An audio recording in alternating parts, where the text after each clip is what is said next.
Энэ орж ирж байгаа одоо 3 хуулийн дагалдаж орж ирж байгаа хуулийн өөрчлөлтүүдийг бол дэмжиж байгаа.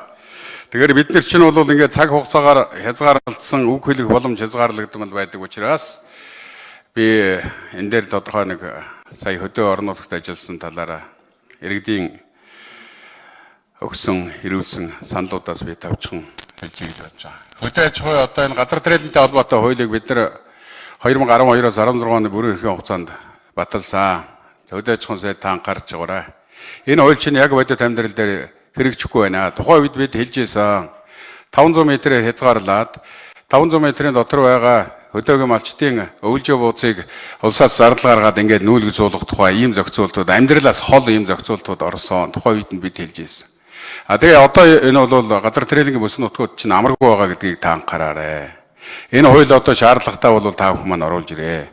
Бид энэ өөрийнхөө хариалагдж байгаа байнгын хороо дээр л одоо саналаа хэлж та бүхэн маань одоо байнгын хорооны зүгээс одоо их хурлын бүтцийн байгууллага энэ дээр анхаарлаа хандуулахгүй бол байнгын хорооны дараа та одоо ингээд нэг ийм одоо Батэрдний гишүүн нэг ийм хэлж байх шиг байна гэдэг ийм хөндөй байдлаар асуудал хандаж болохгүй. Танд өөрт чинь их хурлын гишүүний хувьд бүрэх нээлттэй байна гэдгээр хааж болохгүй.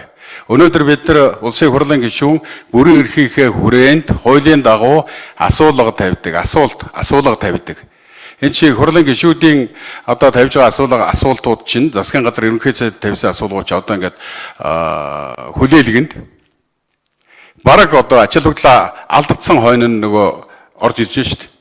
Тэгээ ийм байж хахад бол байнгын хороо одоо өөрийнхөө харьяаллын гишүүдийнхээ тойрогтой ажилласан иргэд хөдөлмөрчдийн саналыг нэгтгээд ингээд байнгын хороо өөрийнхөө одоо эрх мэдлийн хүрээнд асуудал хандмаар байна. Манай байнгын хорооны энэ залуу хаанаас ирсэн хүн юмдаа энэ шинэл одоо зөвлөх юм уу таны задлаас танд мэдээлэл өгöd байгаа хүмүүс бол нэг жоохон хайшаа байна даа гэж би ингэж бодогдоод байгаа юм. Буруу одоо мэдээлэлээр хангаад байна уугүй. Би өмнө нь одоо их хурлын тамгын газар ажиллаж байгаа улсууд бол харьцангуй туршлагацсан ийм хүмүүсүүд байдаг. Тэгээд энэ заримдаа гинтийн шинэ хүмүүсүүд орж ирээд тэгээ байнгын хорооны даргаыг бол санаас нь бас дутуу мэдээлэлээр хангаад байна уу гэж ингэж бодогдож байгаа.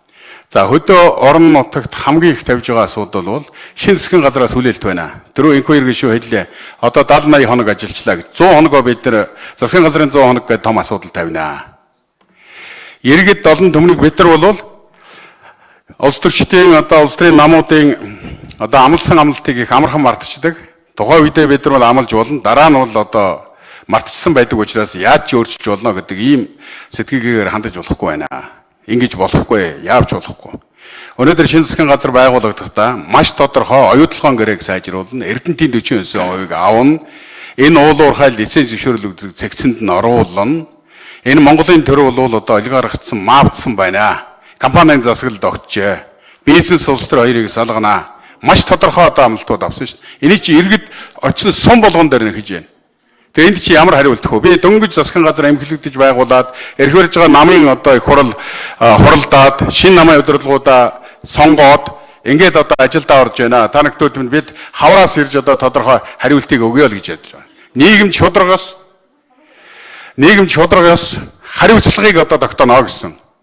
Энэ амлсан маш тодорхой асуудлуудаа та бүхэн минь өнөөдрийн засгийн газрын төлөөлөл сууж байна. Бацраг сайдаа энэ засгийн газар дээр та нар энэ асуудлаа яар. Одоо эхнээсээ энэ болж байгаа үйл явдлууд маш их хилэн таталж байна шүү. За